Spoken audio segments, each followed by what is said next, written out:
Hi friends, तुम्हाला सुद्धा उपवासात साबुदाण्याची खिचडी आणि साबुदाण्याचे वडे खाऊन जर कंटाळा आला असेल तर ही रेसिपी तुमच्यासाठी. तर आज आपण भगरपासून मेंदूवडे करणार आहोत. इथे मी 1 वाटी भगर घेतली, अर्धा वाटी साबुदाणा घेतला आणि मिक्सरमध्ये असं बारीक पावडर करून घेतली. इथे मी ज्या वाटीने भगर घेतली होती त्याच वाटीने 2.5 वाटी पाणी घेतले, चवीनुसार मीठ टाकलं आणि पाण्याला चांगली उकळी आली की इथे मी भगरची पावडर केलेली होती ती टाकून घेणार आहे आणि एकसारखं मिक्स करून घ्यायचं आणि 2 मिनटं वाफ काढून घ्यायची. आणि ते थंड झाल्यावर हिरवी मिरची टाकली कापून, मिरची पावडर 1 चमच, धनिया पावडर 1 चमच, अर्धी वाटी दही आणि उकळलेला बटाटा टाकले खिसून, चांगलं मिक्स केलं.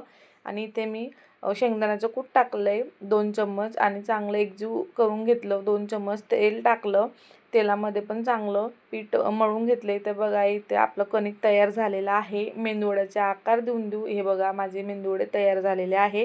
तेलसुद्धा इथे गरम झालेलं आहे.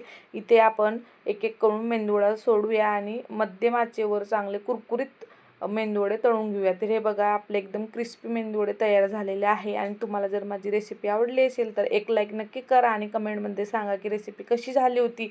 आणि जर रेसिपी आवडली असेल तर सबस्क्राईब करा. थँक्यू.